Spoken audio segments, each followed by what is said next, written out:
Inspiration Nation, hello, Lee Kemp here for another week on a podcast. Jose Noya, Ryan Boniface is not with us right now. If he can make it, he's going to try and make it, so we might have a gate crash on the podcast, which would be great, but if not, we are thinking about you, Mr. Grifster. Jose, how are you? Yes, we are. Yeah, I'm good. Yeah, You're looking love to Mr. Grifster. looking quite sweaty on Yeah, the screen there of you on I YouTube. am absolutely. Yeah, Jose I am. Noya, You're looking very Inspiration fresh. Nation. I am looking fresh. I wonder why that could You're be. looking really fresh. Jose Noya, Inspiration Nation, stick his name in your Google machine. TikTok and YouTube are the places to be, especially if you want to see Jose's glistening, shiny face. Get on there now and see him live. And don't miss out over the coming weeks, over the summer. Joe Sweat, we should make it a segment. I got you. You were trying to retain yourself there. A degree of composure and maturity for the podcast. Right, so enough rambling. I'll get this. Apparently, this bit at the start, if you don't get to the subject quickly, is where you lose the most audience. So we must be losing hundreds of people right now with my rambles about your sweat. We've got Painhammer in the house. Welcome, Painhammer. Regular. Oh, brilliant to see you, mate. And especially this hot day as well. Thank you, Painhammer. We appreciate you joining us. Thank you. Ask a question as well. Yeah, there you go. Doing it live. The Grifster. He's just leaving the office from work. He's been crazy today, so he won't be with us, I'm afraid. I'm just messaging him back live on WhatsApp as we speak. Right, anyway, now we've lost all the audience, and the ones that left just want to see Joe sweat. Jose fans is where you go, and you can see that. So yesterday, I mentioned to you before, I was suffered a horrendous train journey. Hottest day of the year so far, hottest day in decades apparently yesterday. I don't know if today's hot or not, but yesterday was hot. Enjoyed a train journey, but I came back with some pearls of wisdom. So I went to a conference and they had a motivational speaker speak at the conference. Let's see if does he class himself as a motivational speaker. Just reading his website live as we talk. Lots of good planning.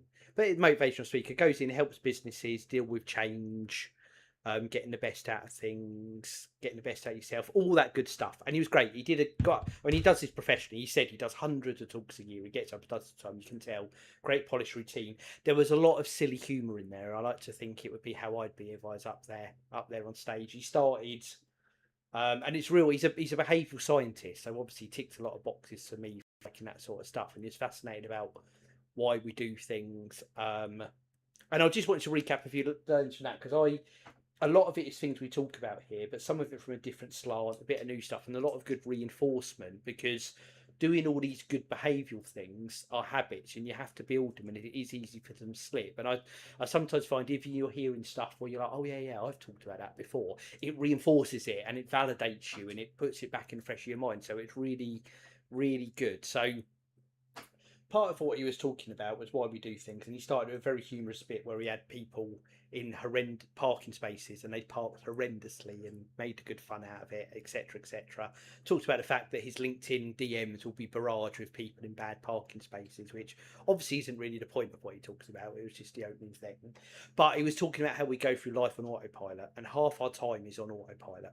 You know, have you ever had that? And he didn't say this, but you know, when you drive to work or you drive to the shops or to see a friend and you get there and you're like, I don't even remember that journey, because you were just on autopilot, and you do so much in everything you do. You know, when you're driving, when you're at work, doing whatever you do at work, when you're at home, making dinner, cleaning up, whatever it is. Or the best bit was around positive and negative reinforcement.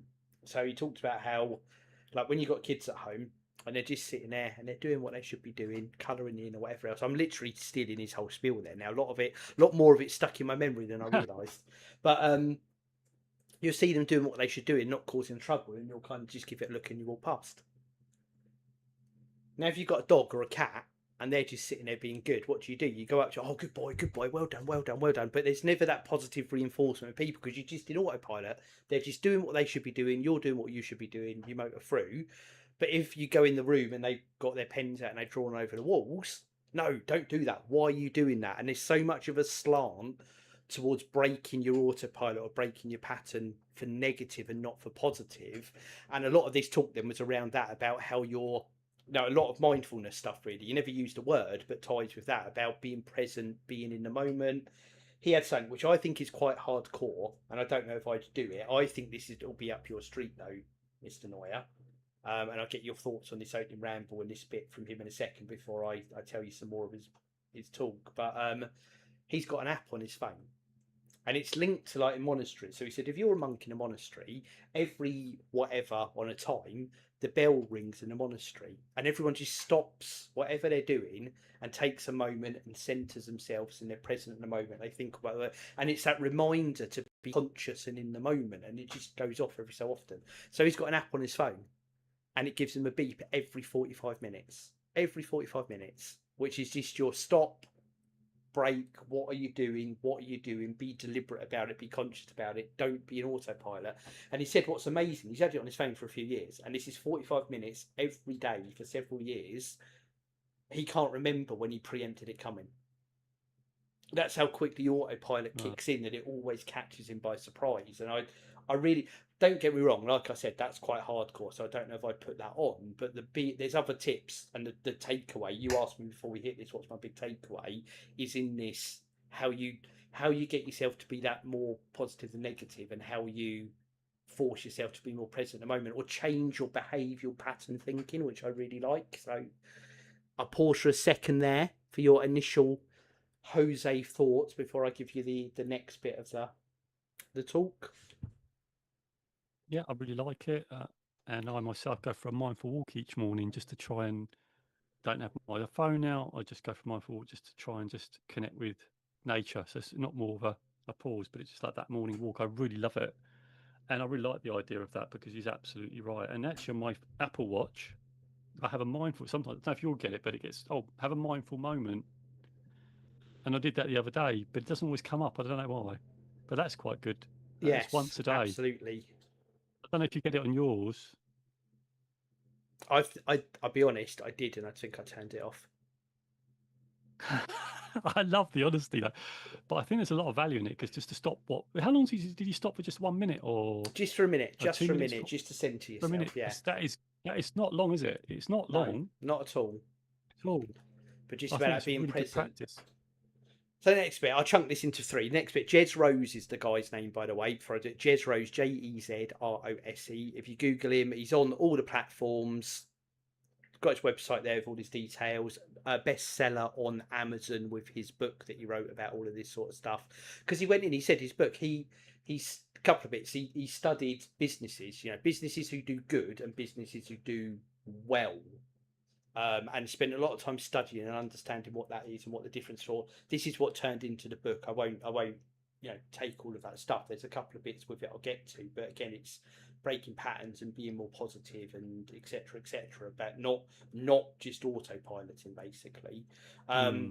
All in the book that he did, but he himself did this. This was his, he went around helping businesses, coaching them, doing these sort of talks, motivational speaker, business coach, helping them be better, etc. That's his business. He grew it to a really good, 7-figure business. He was working in the UK and America, doing absolutely fantastic. Got other people involved in the business. Retrospectively, weren't the best people to get involved in the business. Business went he kept doing what he liked doing, which was the talking bit and the motivational bit, and had people running the business bit, and didn't work out. Business went kaput. He came back to the UK with less than 10 grand in his pocket, and that was it. That's all he had from this business, and he had to literally start again. And he went through a number of steps, and I like this because I think you and I and Ryan have done this, where retrospectively you can look back and apply a logic to what you've done. And there's an acronym for it, and he said this isn't how it started out. This is just, he didn't say me looking back, but I can see it because I think we've retrospectively applied a framework to what we've done. You just don't realise you're doing it while you're doing it in a moment. So he calls it reset. So it's, and I'll go from quickly, but recognise. So for where am I? What am I doing? What's happening? What isn't working? What can I change? What is the situation? Stop just doing what's happening. Recognise the world around me. Engage, talk, draw other people in, speak with people, be in the moment. My favourite on the list, simplify. Keep it simple, stupid. And he said he's done workshops in the past where they give the same challenge to two groups, and they split them into two groups, and they give one group a really simple infrastructure and one a really complex infrastructure. And without fail, the group with the simplest infrastructure are the one that come up with the best solutions. You can just surround yourself in unnecessary complexity. So simplify. I was, in I love fact, that too. someone in work asked me for a little bit of advice, and I was talking through ways of working with them. And my advice to them was just do what you need to do. And I used it for project management bit. And I said, for me, if I was just managing myself in my own little world and I didn't have to worry about anyone else, I'd have everything I needed to do with post-its on the wall, and that'd be my reminder of what I'm doing. And I, probably have to do, doing, done, broken, maybe whatever else, and I just move it along, and that'd be for me. But I work in a large organisation and I have stakeholders to manage, and they want to know certain information. So actually, I have a planning document where I keep track of all those things that they would need to know, but only what they need. My bar of simplicity matches what my reporting requirements are, or expectations, or whatever else. And that's the same when the simplify is. You've got, simplify doesn't mean literally do it the simplest way, but what is the simplest way that meets all of your aims and everything like that. So a little bit of leaf thrown in, but I love the simplifiers. Evolve, don't be afraid to change. If it's not working, do something different. And trust in the process, trust in yourself, find those you can trust within. That is the very quickest. There was a good 10-minute talk on this, but that is the reset, which I really liked and I really enjoyed. And I imagine a lot of that would speak to yourself, Jose. Yeah, I really love the simplicity of reset. I just enjoy that. And it's just coaching 101, isn't it? This That's is all it, coaching right exactly there. what it is. It's just coaching yourself. And it's interesting when you said about simplicity. I was having a conversation in the team this morning, and my leader was saying about, should we have this and should we have that? I said, I just want to say I see things a little differently. Can we just simplify? Let's keep it simple. They want to have another box, and all this. And I said, don't need another box. It's like, it does what we need it to do. That's it. It's great, And the same up to innovation. But sometimes people innovate and they complicate it, and they don't need to complicate it. And I Absolutely think right. keeping it simple is the most, like you said, keeping it simple for what you need. Whatever you need, keep it simple because it's easier to track everything if it's Yeah, simple. And I think sometimes we're all guilty of just stacking things and not really looking at the process and stepping back and looking at it. Like that's a bit like the reset, isn't it? that's Step it. back before you add anything. Do I actually need to add this, or is That's it it. I'm just Take that adding moment. something on, or am I fixing? Am I if the process isn't working, am I just adding something to the process to make it work rather than just fixing the actual root cause? So there's a lot around this we could talk about. We've seen it a lot, haven't we, Lee, in our business lives? I've seen loads of it, and I've Indeed. seen things that are far. When I look back, I just think, why on earth were we doing that? It's just so complicated, And I think and he the amount talked of about this wasted as well. hours. That's Yep. it. And the risk that sometimes you end up building a framework, and the framework becomes more important than what it's supposed to be supporting you to deliver. And that's You just, work at the that's, framework instead of the real yeah, work, right? that's it. You're slave to the framework rather than actually the framework working for you. And this is what I'm really keen when I talk to people around coaching tools to say, don't let the tool you use the tool, right? You don't get a hammer, it doesn't use you, you use it, right? You use it for what you need it. It doesn't use you. And I think sometimes that happens with things. People literally take literacy and go, oh well, and then they're a slave to it, and then that's when it's not working. And you can see it a lot. Anyway, I love that, Lee. Really good. And you're like, I just Really got an good. exact wording for trust is trust your gut. It's it's his exact wording is learn to listen to your gut instinct and act what feels with aligned. And this is what we say, isn't it? There's too much analysis paralysis around stuff. Take that step, do Do you something. know what? I agree with that to a certain extent, and I'm all over that. I do, but I was watching Mark Manson. I don't know if you've heard of Mark Manson. He's the right. I don't know if I can say it. I can probably say it. He's the one that I think he wrote the F books. Just F do it. You Right. can swear, Jose. It's absolutely fine. I don't want to put this on 18. Anyway, he was saying about that about what was he saying about it? What was he just saying? It's gone. He was saying Trust your about gut and trust. Love that. Trust your act. gut. That was right. And he was saying, yes, trust your gut, but if you have the experience, because Oh yeah. bad decisions are made if you haven't got the experience. So sometimes you do need to analyze and go find things out. You can trust your gut once you have the experience. Once you add the And that I think's a really important nuance to that piece, which I absolutely agree with. Yeah, that's the only thing I'd Yeah. add to that. No, But it's really good, Lee. I'm and I think on that's a his good and your point.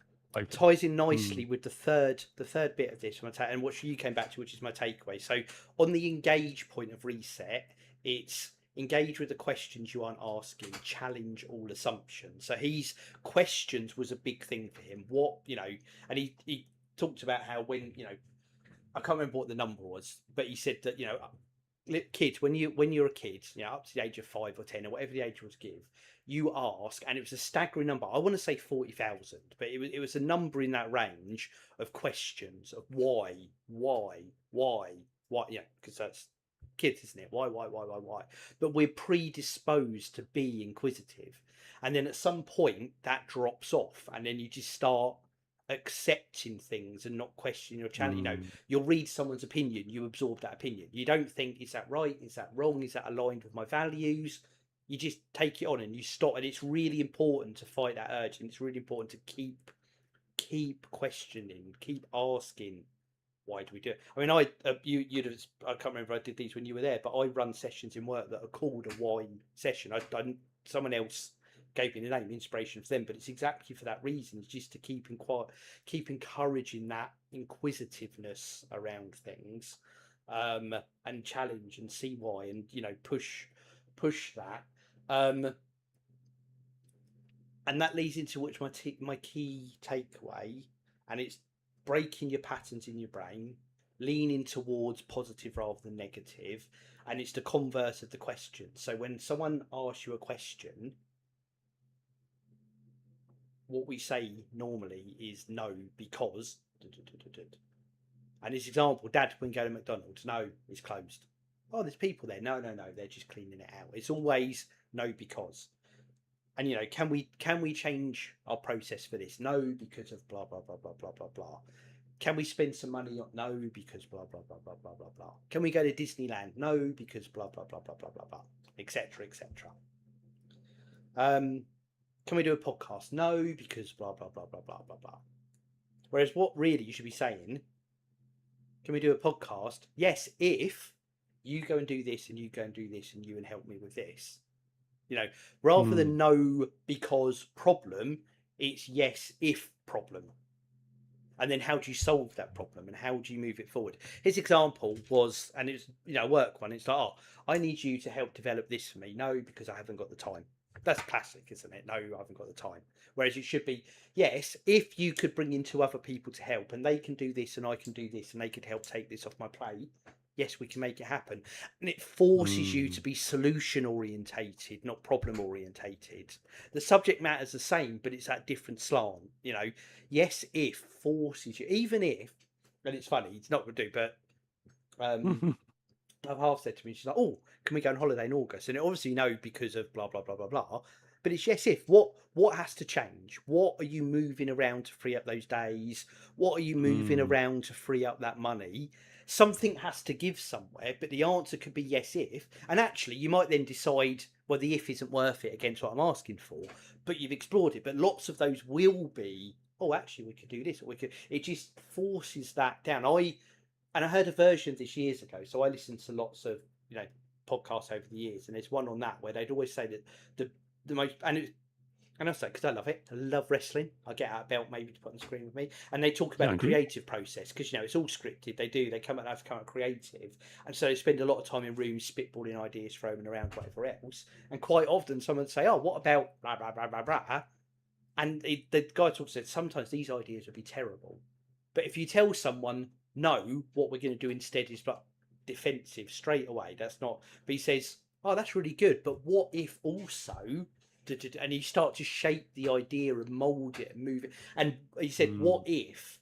became so powerful for moving conversations ahead and getting everyone on board and shaping and evolving and exploring, rather than shutting it down, which stops the creative bit or gets people defensive. You bring them on, you throw in challenges, you throw questions, you reshape constructively. And I see this like that. The yes if is so much more powerful than the no because. And actually the thing that follows both of those is the same thing. Yeah. I really like that. Always That goes was back my to key Covey's idea, takeaway from the day, Jose. Yes, and I if. love that because it goes back to the Covey idea of stacking on the idea.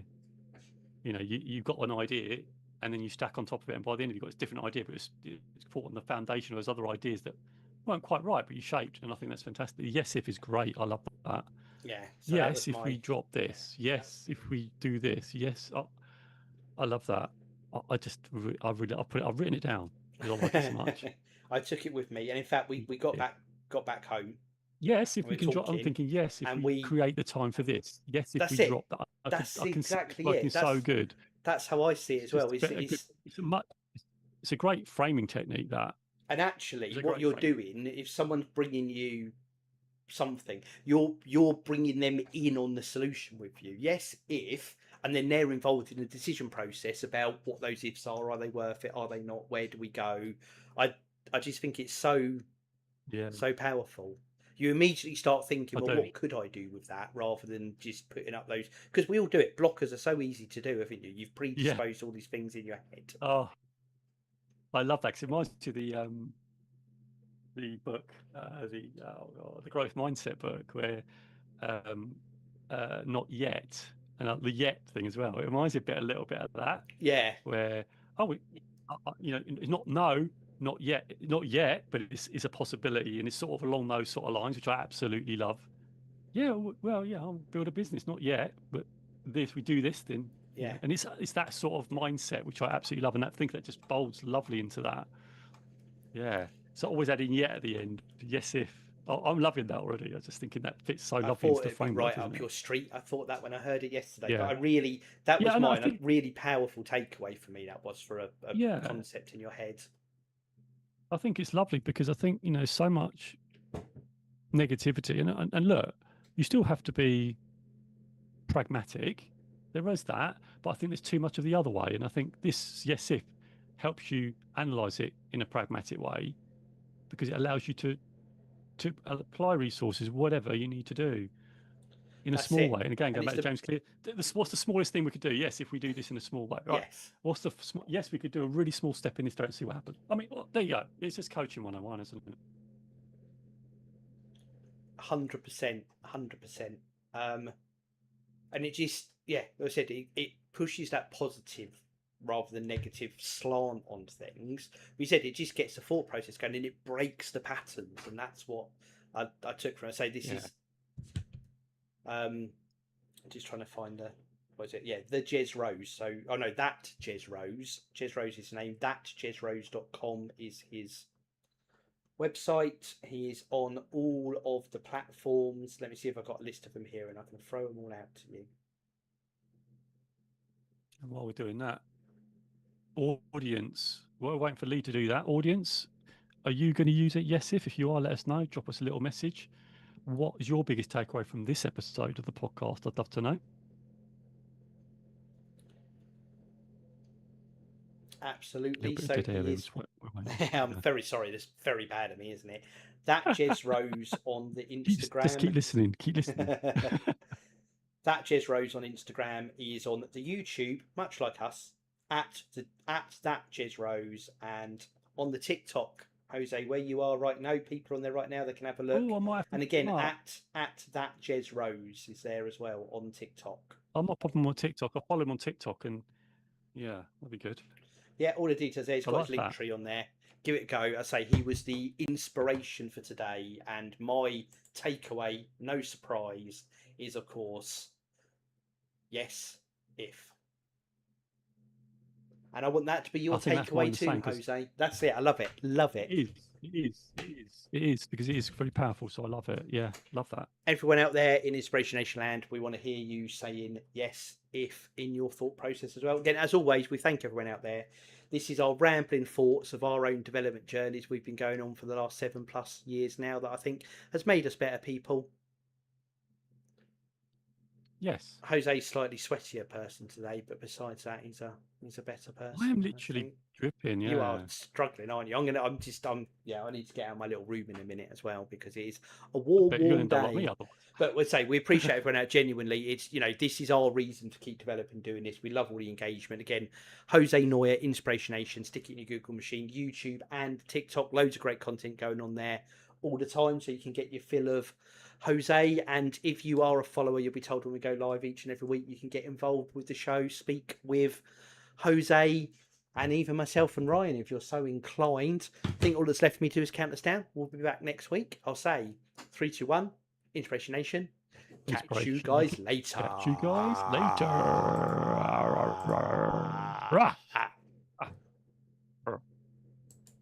Late.